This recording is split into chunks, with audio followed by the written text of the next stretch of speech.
Hey guys, it's Jim Bounds at Motorhome Rehab Ranch again. And as the title said today, we're going to talk about the bedroom down the hall. Now, we're going to be talking about a GM floor plan because most of them are. Now, you guys with Transmodes, Royales and things, you know as well as I do, this does not pertain to you. If you have a rear bath, your bedroom are a walk-through twin. And, you know, if you have if this is going to pertain if you have a rear bed. How's that? Okay. I would strongly suggest if you do this to get your cabinet straightened out. In other words, you open your bathroom door and your gap over here. You can break loose you can take the screws, the attaching screws of the cabinet loose and shift the cabinet and then screw it back in. You follow what I mean? Now, we all know that the problem is the floor sagged and all that. But it's kind of like how far do you go? So I think if you're working on your interior and it's not real bad, what have you, if you go to these cabinets over here, take all the drawers out, you will see the brackets that attach that cabinet to the floor and to the wall. Take those loose, reposition that, and put it back. Okay. Now, I had an earlier video on interiors on headliner. If you were doing a headliner complete, the whole interior, I normally would start from the back and move forward.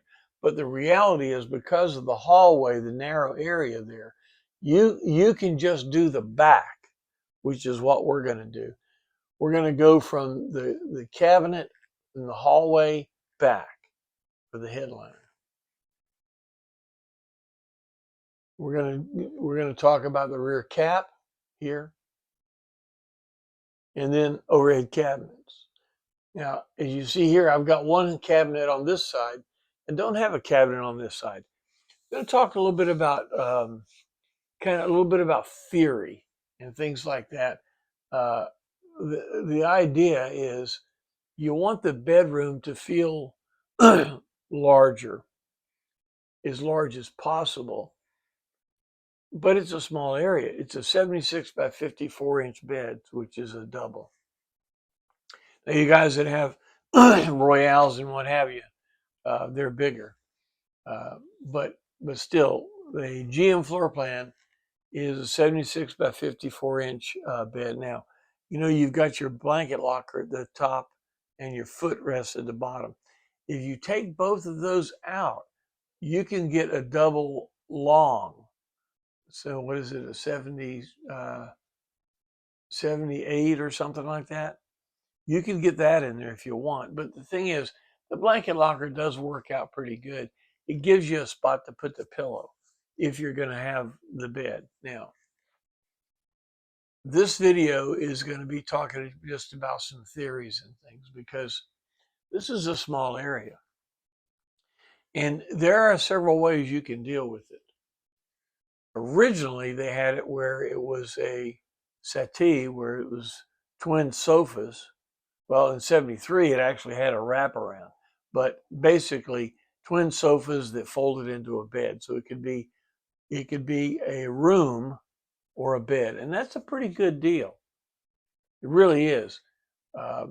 Because it's kind of a dual use. I mean, if you have some kids, you can exile them to the back, close even two doors. You can open the bathroom door and the closet, block them twice.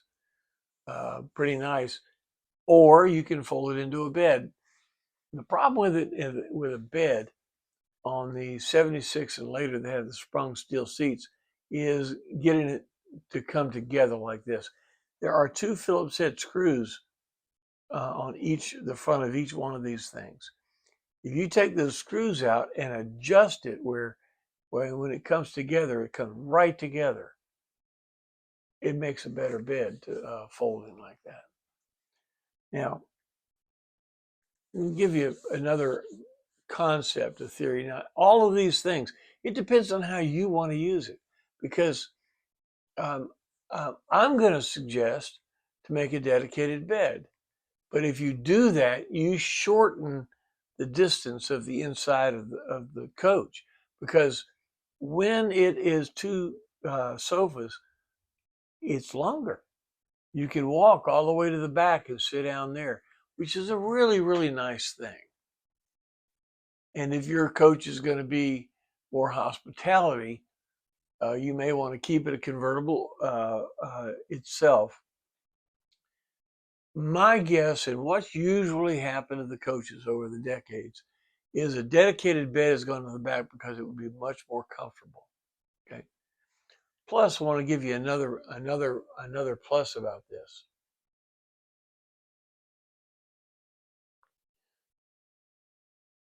Underneath a dedicated bed, you have storage in that little hallway area. But let me give you another theory. Your generator. How many of you still have the Onan, the Troll? All right. Well, if you still do, cherish it because it's a good generator. But also cherish it because the replacement generators that they have today, and that generator is 50 years old, guys. I mean, how long is it supposed to last? But most new generators are taller than our compartment. It's a real problem. So let me pose an idea to you. If you're going into the bedroom and you're going to redo the bed, and you're going to have a dedicated bed, you're going that direction. What I did here, you can't hardly tell it. You can look at the pictures at the bottom of the Patreon video. But what I did is I lifted the bed 4 inches. Okay? Lifted the bed 4 inches. Now, yeah, I have a step down here to step up into it. But the reason we did this, remember we talked about the generators, newer generators are taller? Well, the reason that I lifted the bed was to make the generator compartment taller. You can see here, this generator compartment originally had about a 4-inch plate right there at the top. Then the generator was below it. Now, the way that was made, it put the fold-out seat of 4 inches higher when you do that. And in some situations, that might be a problem. But if you wanted to still have it convertible, to have double, then what you do is you put a riser at the base, 4-inch riser at the base. Now you could still use it either way. But the reason you're lifting this thing is to get one of the new generators in there. Okay?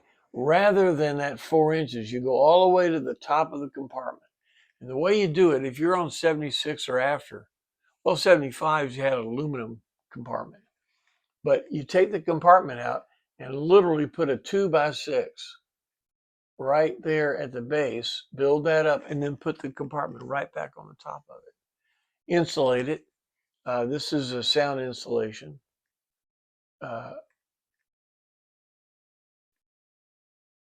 And what that will do, it will raise it up. Now, on the inside of the coach, the reason I'm bringing this up right now is because on the inside of the coach, it's going to lift your bed. If it's dedicated bed, it's going to lift your seats if you still have seats.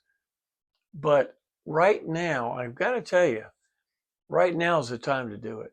If you want to use this thing and you're going to have a generator in the future, the generators in general are taller. The ones that will fit in the original compartment, the lower compartment, there's not many options there. And this, as you see here, this is a 5,000 watt Harbor Freight generator, less than $1,000. And it fits in there really nice. It's on a slide. Fits on this slide right here. What you do is just strap it down, wheels and all. Strap it right down with that slide. You can pull it out to work on it if you want. It will work in the hole. That's the nice thing. Earlier standby generators, what these are called, needed more airflow. But here lately, this one and their 3500 generator and several other ones will work in the compartment, especially if you raise the compartment to 4 inches. Fits in there really, really nice. You see what I'm talking about? Now, another thing you can do, say you still have your power drawer, your Onan, which I still do. I still raise the compartment. You can see I've got a nice gap at the top. I've got my insulation in here and everything. But I can still, right now, when you're doing the interior, go ahead and raise the compartment. If the Onan still works, that's fine. That's fine. You can leave it in there, but you're ready for the future. I really feel that that's the way to go because that Onan is not going to last forever. And I would like to have more options. The idea of using this Harbor Freight generator, especially generators, they're not made to work on. So you buy the generator and they're very inexpensive. It's less than $1,000. When it fails, it's almost, well, you buy their warranty, take it back and get another one. But if it's out of warranty and all that, it's almost better to throw it away than to spend time because labor is the money-sucking pig. And it's not worth the labor to work on. So what we're doing here essentially is we're taking the generator compartment and making it a universal compartment that whatever generator you pick up will fit. You follow what I mean? So now when you have your new Predator generator or whatever you're going to put in there, there's going to be enough room for it. And you don't have to have it now. I mean, I'm ready. I've had a prayer meeting with my Onan and I've told it, first time you mess up, I've already got the compartment ready to go. You know what I mean? So it's something you should consider. All right.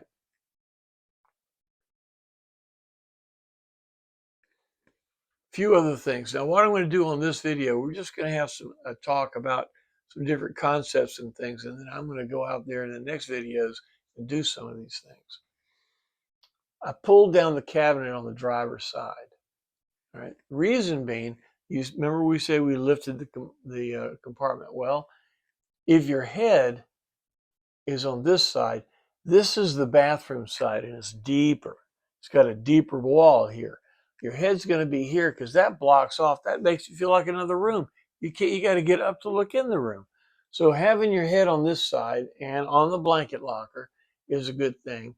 And looking this way, where there's not a cabinet, makes that feel also larger. So we're trying to aesthetically make the interior feel larger because it is a small compartment. So dropping a cabinet here is going to do that. Also, you can see I just got a board against the window. We're going to have new window treatment and everything here, which will make it look better. Now, some people want to have a whole sound system and everything, a video system in the back. And in fact, what we're going to do is we're going to set up our iPad to be able to be used back here in the back for movies or whatever, because it's a small area and the iPad being small comparably to a TV, it would still work well and be a spot to put the iPad in the back on a bracket. So we're going to end up doing that too. All right. All right. So this is the first video in this series. I just wanted to talk a little bit about what we're going to do. We're going to have window treatments. We're going to talk about headliner, about how to deal with this back cap. Okay. I've got a couple of you ranch hands that are actually working on this right now. So if you don't want to go at the speed I'm going, give me a call. Tell me what you're doing, and we can talk about it, and you can move on uh, uh, while I put these videos in the database. All right. Well, look, thanks for your time. I hope this was helpful. Watch for episode 2. We'll start getting into taking this thing apart. All right. Thanks a lot for your support, ranch hands, and we will see you next time.